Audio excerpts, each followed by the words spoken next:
Hello friends, आज हम चक्कर के बारे में डिस्कस करेंगे। चक्कर आना एक बहुत ही आम समस्या है। ये वीडियो में हम चक्कर आने के क्या क्या कारण हैं, कैसे उसको प्रिवेंट किया जा सकता है और वार्निंग साइंस क्या है चक्कर आने के साथ, तो इन सब चीज़ों के बारे में डिस्कस करेंगे। अगर हम इंडिया की बात करें, आज की तारीख में करीबन 90 लाख लोग, 9 मिलियन पीपल चक्कर आने की समस्या से पीड़ित है। बहुत ही कॉमन समस्या है। तो चक्कर आना क्या है? चक्कर आना मतलब पेशेंट को स्पिनिंग सेंसेशन आएगा, मतलब खुद घूम रहा है ऐसा लगता है, या कई पेशेंट को ऐसा फील होता है कि उसके आसपास का जो चीज़ें हैं वो घूम रही है। अब ये जो चक्कर आना है वो हर एक अलग अलग पेशेंट में अलग अलग तरीके से पेशेंट फील करता है। जैसे कई पेशेंट में ऐसा लगता है कि वो झूला झूल रहा है, कई पेशेंट को ऐसा लगता है वो हवा में तैर रहा है, कई पेशेंट को ऐसा लग रहा है कि उसको कोई एक तरफ खींच रहा है या वो एक तरफ गिर रहा है। इस तरह का अलग अलग हर एक पेशेंट में अलग अलग सेंसेशन होता है। तो ये patient to patient wise vary करता है। अब चक्कर आने के साथ कॉमनली आपको उल्टी होना, उल्टी जैसा होना, पसीना आना और बेचैनी, घबराहट होना, ये सारे कॉमन उसके लक्षण हैं। यहाँ पे आपको एक चीज़ बता दूं कि चक्कर आना कोई बीमारी नहीं है, ये एक सिम्टम है। मतलब कि अगर आपको चक्कर आ रहा है तो कोई भी दवाई लेने से पहले उसके रीज़न जानना उसका ज़रूरी है कि चक्कर आने का क्या कारण है, उसके बाद ही उसका ट्रीटमेंट करना ज़रूरी है। डायरेक्टली आप दवाई उसका एडवाइजेबल नहीं है लेना, उसका रीज़न फाइंड आउट करना ज़रूरी है। तो चक्कर आने के क्या क्या कारण हैं, पर कारण बताने से पहले मैं आपको बताऊंगा कि यूट्यूब पे आप मेरी चैनल सब्सक्राइब कर लीजिए। अगर ये वीडियो अच्छा लगे तो अपने दूसरे सोशल मीडिया और दूसरे ग्रुप पे जरूर फॉरवर्ड करिए। मैं doctor Gurjeet Verma, lifestyle specialist, Ahmedabad Gujarat से। तो चक्कर आने के क्या क्या कारण हैं? तो मेन मुख्यतः दो कारण हैं। एक तो है पेरिफेरल वर्टिगो और एक है सेंट्रल वर्टिगो।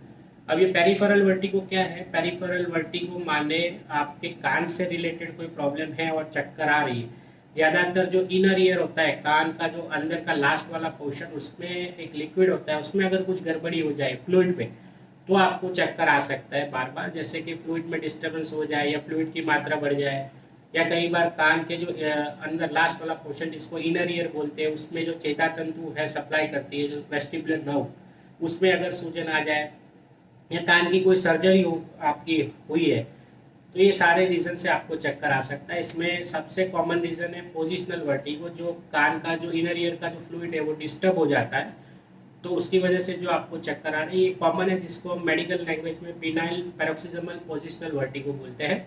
इसके इसमें क्या होता है, पेशेंट को जैसे बैठ के खड़े होते हैं पेशेंट, या लेट के खड़ा होता है, या हेड की पोजीशन चेंज करता है, राइट लेफ्ट ऊपर नीचे सडनली, तो पेशेंट को थोड़ी सेकंड्स से थोड़ी मिनट के लिए चक्कर आने लगेगा। अब ये पेशेंट को रिपीटेडली होता रहेगा। इसको दवाई और एक्सरसाइज से ठीक किया जा सकता है। इसके एक्सरसाइज स्पेसिफिकली मैं नीचे डिस्क्रिप्शन बॉक्स में आपको प्रोवाइड कर रहा हूँ। दूसरी जो चीज़ें हैं जिसको मेडिकल लैंग्वेज में मैनियस डिजीज बोलते हैं, जिसमें कान के जो इनर ईयर का जो फ्लूइड है उसमें वो ज़्यादा मात्रा में बनने लगता है। तो उसमें पेशेंट को चक्कर के साथ कान में घंटियाँ बजना, रिंगिंग सेंसेशन होना, कान में भारीपन लगना, या पेशेंट की सुनने की कान क्षमता जो है कान की वो कम हो जाती है। तो ये पेरिफेरल वर्टिगो के कॉमन रीज़न है। अब जो दूसरा मेन रीज़न है सेंट्रल वर्टिगो। अब ये सेंट्रल वर्टिगो मतलब ब्रेन में आपको कुछ प्रॉब्लम है और इसके कारण अगर आपको कोई चक्कर आ रहा है रिपीटेडली, तो इसको हम सेंट्रल वर्टिगो बोलते हैं। जिसमें कॉमनली जैसे ब्रेन स्ट्रोक हो गया। ब्रेन स्ट्रोक माने आपके ब्रेन में खून कम पहुंच रहा है। ये ब्रेन स्ट्रोक में चक्कर के साथ आपको सिर में दर्द होगा, या फेशियल पैरालिसिस होगा, बोलने में दिक्कत होगी, आपको स्लरिंग ऑफ स्पीच बोलते हैं, या डबल डबल दिखाई देगा सब चीज़ें। और लिम्ब पैरालिसिस भी होता है, मतलब या तो राइट साइड या लेफ्ट साइड पेशेंट का पैरालिसिस हो जाएगा। स्ट्रोक में चक्कर के साथ कॉमनली एसोसिएटेड होता है। उसके अलावा ब्रेन में आपको ट्यूमर है, या मल्टीपल स्क्लेरोसिस नाम का एक डिजीज होता है न्यूरोलॉजिकल। माइग्रेन में भी पेशेंट को चक्कर आ सकते हैं। और हेड इंजरी हुई हो, मतलब सडनली सिर में कोई चोट लग जाती हो, तो ये सारे सेंट्रल वर्टिगो के कॉमन लक्षण हैं। दूसरों भी बहुत सारे लक्षण होते हैं चक्कर आने के, जैसे कि आपका बीपी कम हो जाए, शुगर आपका कम हो जाए, खास करके डायबिटिक पेशेंट में आपका हीमोग्लोबिन कम हो जाए जिसको एनीमिया बोलते हैं, या हार्ट के वाल का कोई प्रॉब्लम है, तो ये कॉमन है। उसके अलावा पेशेंट को कोई दवाइयों से भी चक्कर आ सकता है, कार्बन मोनोऑक्साइड के पॉइजनिंग से भी चक्कर आ सकता है। कई पेशेंट को एंजाइटी डिप्रेशन हो तो भी उनको चक्कर बार बार आ सकते हैं। और बहुत ही रेयर कंडीशन है जिसमें सर्वाइकल स्पॉन्डिलोसिस, मतलब आपकी जो गर्दन की जो हड्डी है, करोड़रज्जु वर्टिब्री बोलते हैं, उसमें घिसाव की वजह से वो चिपक जाती है और नस दबती है, तो पेशेंट को हाथ में रेडिएटिंग पेन, झंझनाहट वगैरह होता है और गर्दन में दर्द होता है। उसमें भी कई बार पेशेंट को इसके साथ चक्कर आता है, बट ये रेयर कंडीशन है। तो ये सारे जो है वो चक्कर आने के कॉमन कारण हैं। यहाँ पे आपको सेंट्रल वर्टिगो मतलब ब्रेन से रिलेटेड अगर कोई प्रॉब्लम है और आपको चक्कर आ रहा है, और पेरिफेरल वर्टिगो मतलब कान में कोई प्रॉब्लम है और आपको चक्कर आ रहा है, तो उसको डिफरेंशिएट कैसे करते हैं ये मैं आपको बताता हूँ। ब्रेन से रिलेटेड कोई प्रॉब्लम है तो इसमें जो चक्कर आते हैं ज़्यादातर नॉन पोजिशनल होते हैं, मतलब पेशेंट कोई भी पोजीशन में, चाहे खड़ा है, बैठा है, लेटा है या चल रहा है, कोई भी पोजीशन में उसको कंटिन्यूस चक्कर आएंगे, थोड़ी मिनट से लेके थोड़े घंटों तक। इसमें चक्कर के साथ कई बार पेशेंट को सिर में भारीपन और स्ट्रोक के सिम्टम्स, जैसे मैंने बताया कि फेशियल पैरालिसिस, बोलने में दिक्कत आएगी, लिम्ब पैरालिसिस, पेशेंट हाथ ऊपर नहीं कर पाएगा, और डबल विजन, डबल डबल दिखता है, ये एसोसिएटेड सिम्टम्स है।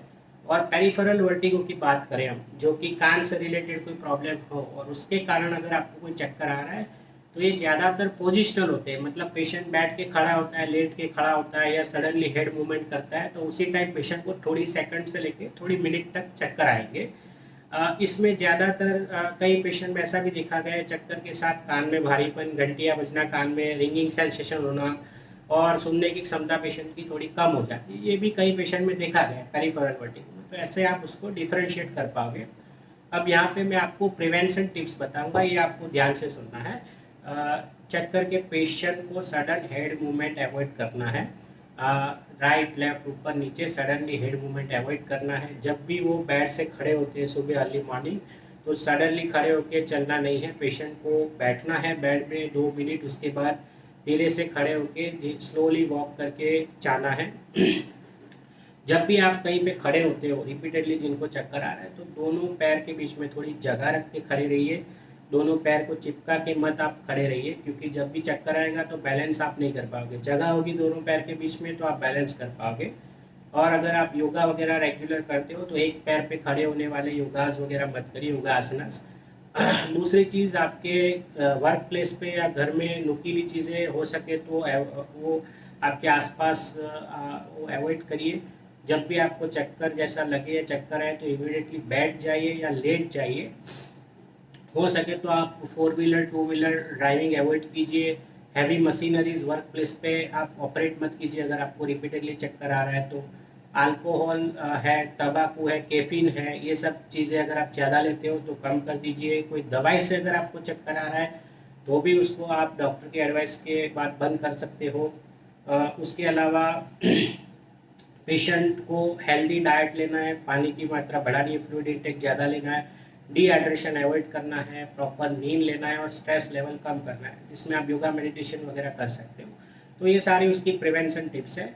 और यहाँ पे मैं आपको वार्निंग साइंस अभी बताने जा रहा हूँ। मतलब चक्कर आना ठीक है, लेकिन चक्कर आने के साथ आपको अगर सिर में एकदम से दर्द होने लगे, कोई चीज़ के बारे में कन्फ्यूज़न, डिसओरिएंटेशन होने लगे, या आपको एपिलेप्सी आने लगे, मतलब मिर्गी जो गुजराती में खेच के भाई एपिलेप्सी, मिर्गी आने लगे, पेशेंट सडनली बेहोश हो जाए या डबल विजन उसको होने लगे, तो ये सारी चीज़ें रेड अलर्ट वार्निंग साइंस है। उसके अलावा कई पेशेंट में चक्कर के साथ सुनने की क्षमता कम हो जाती है या फेशियल पैरालिसिस हो जाता है, बोलने में दिक्कत होती है पेशेंट को चक्कर के साथ, जिसको स्लरिंग ऑफ स्पीच बोलते हैं।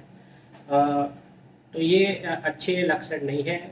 चक्कर के साथ अगर आपको सांस लेने में दिक्कत, छाती में दर्द हो, आपका हार्ट रेट बढ़ जाए या कंटिन्यूस वॉमिटिंग होने लगे, तो ये भी अच्छी साइंस नहीं है। अगर ऐसा कुछ होता है चक्कर के साथ तो आपको इमीडिएटली अपने डॉक्टर का संपर्क करना है और या तो हॉस्पिटल में पहुंचना है। तो फ्रेंड्स, अगर ये वीडियो आपको अच्छा लगा तो अपने फैमिली फ्रेंड्स के व्हाट्सएप ग्रुप और दूसरे सोशल मीडिया में ज़रूर शेयर करिए और यूट्यूब पे मेरी चैनल सब्सक्राइब जरूर करिए। नीचे चक्कर के बारे में कुछ एक्सरसाइज के मैंने लिंक दिए हैं, वो डॉक्टर के एडवाइस के बाद ही आपको वो एक्सरसाइज करनी है। Thank you.